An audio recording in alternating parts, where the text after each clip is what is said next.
Hi, everybody. Thank you so much, Sarah, for setting this up. I really appreciate it. I'm especially nervous. I don't usually get nervous. World premiere! Well, because this is the thing, I'm a teacher, and so I usually don't get nervous because I'm used to talking in front of a lot of people. But there's 4 reasons I'm nervous. The first is the most important, is that I'm just completely beyond honored to be reading with this group of people. The second is that I drove here from Minneapolis yesterday and saw my book on the shelf for the very first time ever. The third is that I realized today that I think I'm falling in love with someone, which is terrifying. And the fourth reason is because my cell phone never adjusted time, and so at like 5 minutes to 7, I thought it was 5 minutes to 6, and I was just like strolling around taking pictures of stuff, so I'm not really here right now.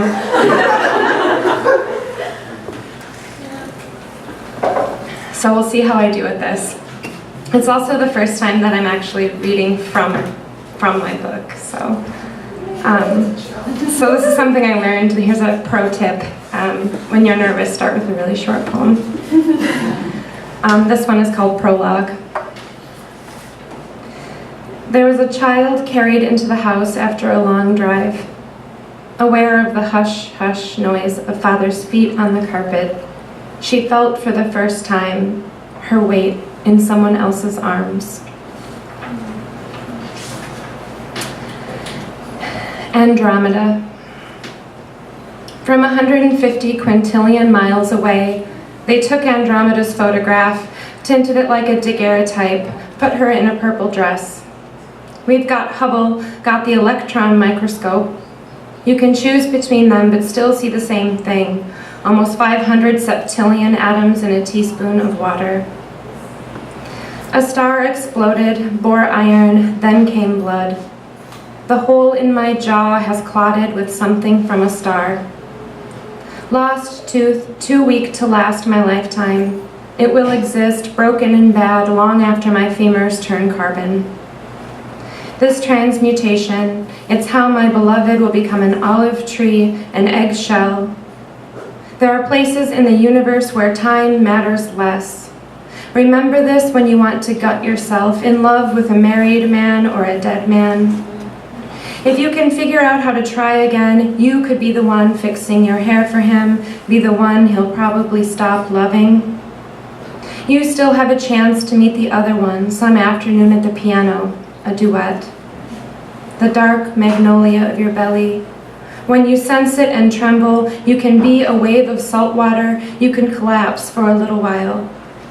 Time matters less in other places in the universe. Fetus and mummy, think about all that new skin.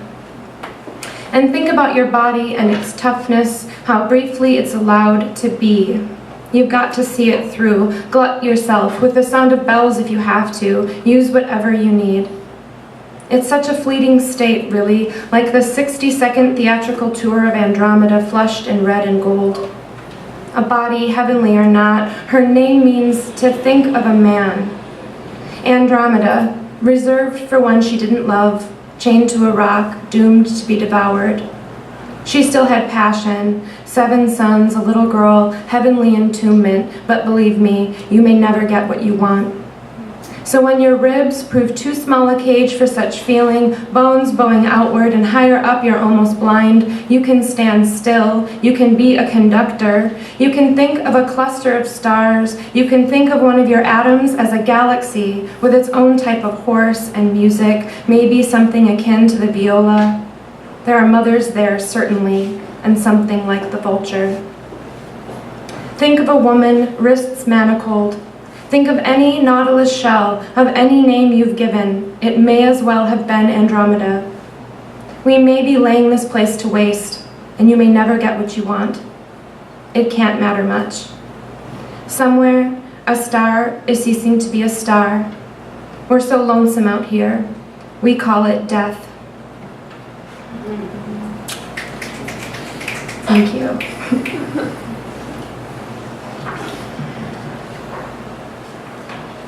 I'm going to read another kind of a a listing, kind of a litany-ish poem, so I think I'll break it up with one that's a little bit more narrative. This is for my friend Nikki. Figure drawing. On the way to your studio, a Cooper's hawk dove in front of me. It left clutching yellow leaves and not a single sparrow. I knew then somehow that I would never take my own life. And I knew it when I sat still before your easel and watched you, holding your sighting stick to measure my trunk. Occasionally you pressed fingers against my legs and hips, bluntly but with care. You are learning about the body and its trappings. You have referred to my clavicle as a bony landmark. There are so many ways to speak about the body. There is a mundane history of people telling their God, if you'd asked me if I wanted to come here, I would have said no. When I was your age, I entered the woods with my hurt and sat against a tree and was surrounded by deer that paid me no mind. Their feet made no noise, they had no scent, no color. You have painted my hair across my back as fire. You have painted my face in mourning and didn't know. Sometimes I am filled with fear at the thought of seeing this through, like I was that day in the woods when all I wanted was to lie like a dropped antler on the forest floor. Still, today I am thrilled to be shown the muscles of my own back, drawn in charcoal. The bones of my pelvis seem larger than my hips, warmed over with skin. We have a history of telling our gods, if you asked me if I wanted to leave here, I would say no. Done with your work, we walk to the diner for pancakes. You have a smudge of yolk-colored pigment under your nose, another ashy smudge near your ear. I know how easily I could have missed it. Whatever else happens, I don't want to miss it. The machine of my body is humming. There is a record of my body resting on your easel. It is static, almost. I saw the Cooper's hawk leave the ground with nothing and carry it into the air. The nothing he carried was yellow. It was the most beautiful thing. I just have 3 poems left for you. This poem is called Despite, and my book kind of started with going through kind of a really bad heartbreak, bad separation, and I thought I was kind of writing myself out of that, and I started, opening myself up to other people, and I realized, it's just going to keep happening. There really isn't like a happy ending, and so I wrote this poem while I was volunteering in the writing center at the school I work at. I didn't have anyone coming in, and I was thinking about what an idiot I was to keep trying to love people. And so I made a list of reasons why I believe in love despite.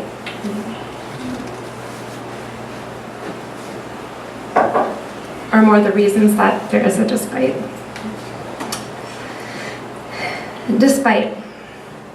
Despite fear, which is alive and breathes in me and turns 3 times attempting to lie down.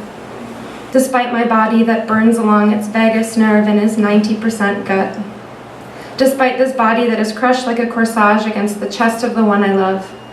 Despite my mind, which wants to tell the whole truth, forgets it's honest to say, the body I am trapped inside has a thorax and a compound eye. Despite the way I can love anyone at all, the stranger in the courtyard, her one bare foot dangling over the edge of a low stone wall. Despite my desire to hold the elegant arch of her.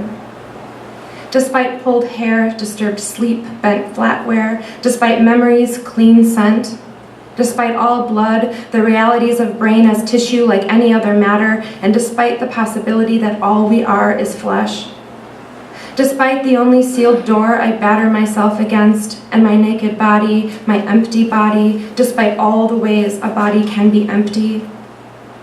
Despite the eagle's 400 pounds per square inch grip and the whip width of her tether. Despite the way she screamed watching a bird outside fly the river's length. Despite the dog moldering, how I grieve her white eyelashes, her quick gusts of breath when she dreamed or ran. Despite what we've been taking for granted, first among them the blood still in our bodies. Despite the dead god of my youth who promised his protection, who smelled like dust and tasted like starch and sounded like a sudden bell, despite his evaporation. Despite the fact that I don't know how I got here, but I still belong in this place. Despite the fragility of our eyes, the liquid that holds light, our thin skulls, our fingernails growing at the same rate at which the moon leaves the earth behind, and the possibility that all we are is flesh.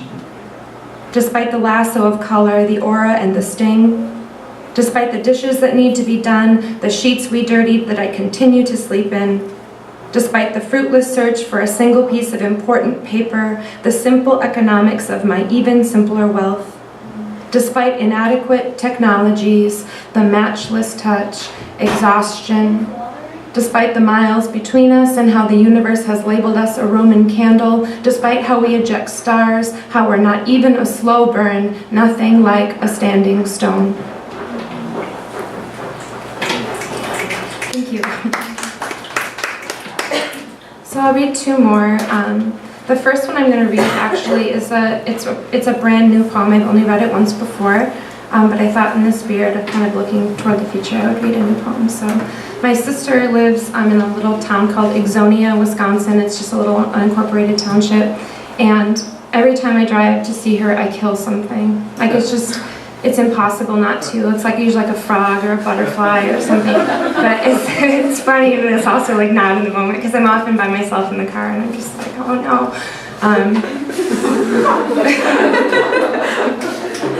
So this poem is called Something Else I Killed on My Drive to Ixonia.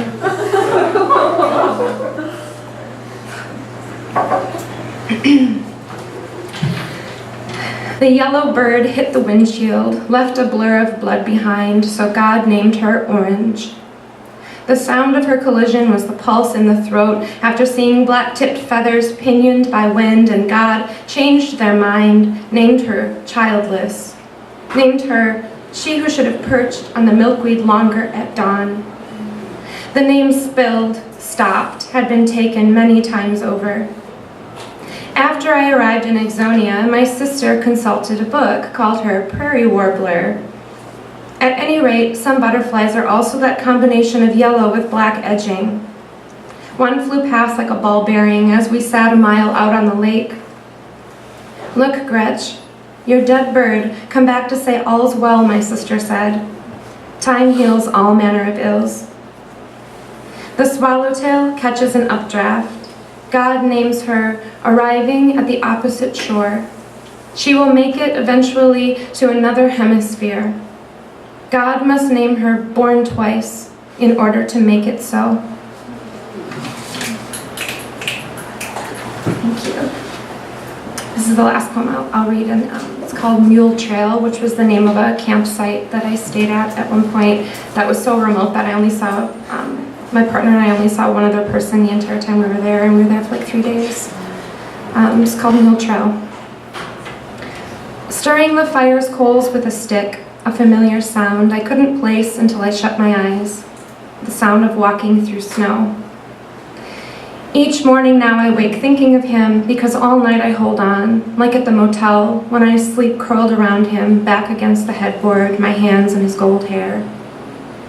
I'm trying to find a place to rest, but loving him is like flying, like being starlings, knowing when to move and how. It's nothing like migration, no safe landings in brackish green estuaries. Still, there's the way the match hisses when I touch its head to the glass of water. There's the way he loves me. There's the way the sun can heat the juice inside a berry to the temperature of blood, and how good he is at loving me. Something is building inside. Pearls make me think of fevers, blood oranges, finches, the stick of a fish's silver skin to its flesh. What do you do when you realize you want the whole of everything inside of you? I don't want to tell what I've learned. There is no way to repel love or to draw it close. I don't want to say I'm bewildered, but what makes a man love a woman? I know the way he loves is not for spectacle. I know this will not last. Before the end, we'll drive to the desert to see it in bloom, to see vacant motels and red gold buttes, see the desert's blue stars and the collapsing castles of its abandoned mini-golf courses, the dark signs of its empty diners. For now, we have Mule Trail, where everything looks like something else. The firewood in the pit, lit from inside like a church's stained glass window, the plum's gold flesh laced with scarlet veins, replica of a human brain. Maybe this is all we are, carbon, water, color. I spent the storm in the tent, woke up later and rebuilt the fire, heard coyotes' eerie chatter, then the wolves, lower and wiser with authority. Why am I so ungainly with love after all the loving I've done? I didn't realize until I was hours away the insect bites, the pin-sized blisters of stinging nettle, the raw interior skin. What does it mean to be in love? As it turns out, the second best thing that can happen to you is a broken heart. Thank you very much.